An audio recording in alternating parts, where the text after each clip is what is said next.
মাসিক আহ্বান পরিবারের সম্প্রীতি সভা অনুষ্ঠিত।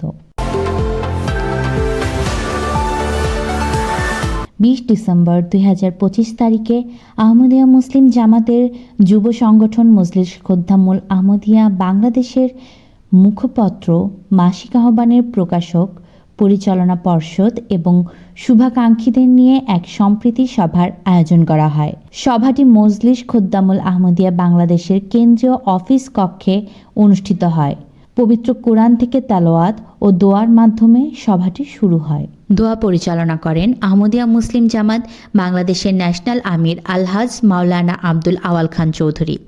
সভায় সভাপতিত্ব করেন জনাব মুস্তাক আহমদ, সদর, মজলিস খোদ্দামুল আহমদিয়া বাংলাদেশ। সভায় বিশেষ অতিথি হিসেবে উপস্থিত ছিলেন মাসিক আহ্বানের প্রকাশক ও মজলিস খোদ্দামুল আহমদিয়া বাংলাদেশের প্রথম দেশীয় সদর জনাব মুহাম্মদ আব্দুল হাদি। এ সভায় মাসিক আহ্বানের সাবেক নির্বাহী সম্পাদকের পাশাপাশি মাসিক আহ্বান পত্রিকার ভারপ্রাপ্ত সম্পাদক জনাব মাহমুদ আহমদ সুমন সহ বর্তমান পরিচালনা পর্ষদ এর অধিকাংশ সদস্য অংশগ্রহণ করেন। দোয়া ও পরিচিতি পর্ব শেষে সভায় মাসিক আহ্বানের প্রকাশক জনাব মুহাম্মদ আব্দুল হাদি মাসিক আহ্বান পত্রিকার প্রকাশের প্রেক্ষাপট ও এর ইতিহাস সকলের সামনে সুন্দরভাবে তুলে ধরেন।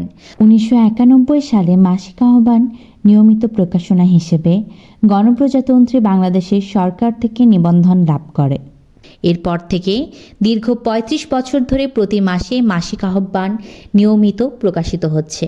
ধর্মীয় আলোচনা, খোদ্দামুল আহমদিয়া এবং জামাতি সংবাদ প্রকাশের পাশাপাশি মাসিক আহ্বানের পাঠকের জন্য এ পত্রিকায় বিজ্ঞান, প্রযুক্তি, শিক্ষা, গবেষণা, কর্মসংস্থান ও কর্মক্ষেত্রে দক্ষতা অর্জন, ইতিহাস ও সংস্কৃতি বিষয়ক লেখা প্রকাশিত হচ্ছে এবং সামনে এরকম বিষয়সমূহে আরও বেশি লেখা প্রকাশ করা হবে বলে সম্পাদকীয় পরিষদ আশা ব্যক্ত করেন।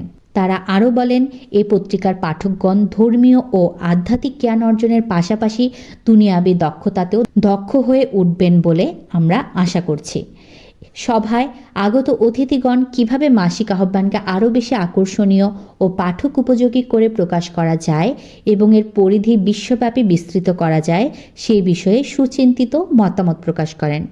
সভার শেষ পর্যায়ে মজলিস খোদ্দামুল আহমদিয়া বাংলাদেশের পক্ষ থেকে মাসিক আহ্বান প্রকাশে সুদীর্ঘ অবদান রাখার স্বীকৃতিস্বরূপ মাসিক আহ্বান পত্রিকার প্রকাশক জনাব মুহাম্মদ আব্দুল হাদি, জনাব মুহাম্মদ নুরুল ইসলাম মিঠু ও জনাব জাফর আহমদ প্রধানকে বিশেষ সম্মাননা স্মারক তুলে দেন জনাব মুস্তাক আহমদ এবং ভারপ্রাপ্ত সম্পাদক জনাব মাহমুদ আহমদ সুমন। পরিশেষে মাসিক আহ্বান পত্রিকার কার্যক্রমের উত্তরোত্তর উন্নতি কামনা করে দোয়ার মাধ্যমে এই সভা সমাপ্ত হয়। আফিয়া ফারজানা, সপ্তর্ষি মিডিয়া, নিউজ ডেস্ক।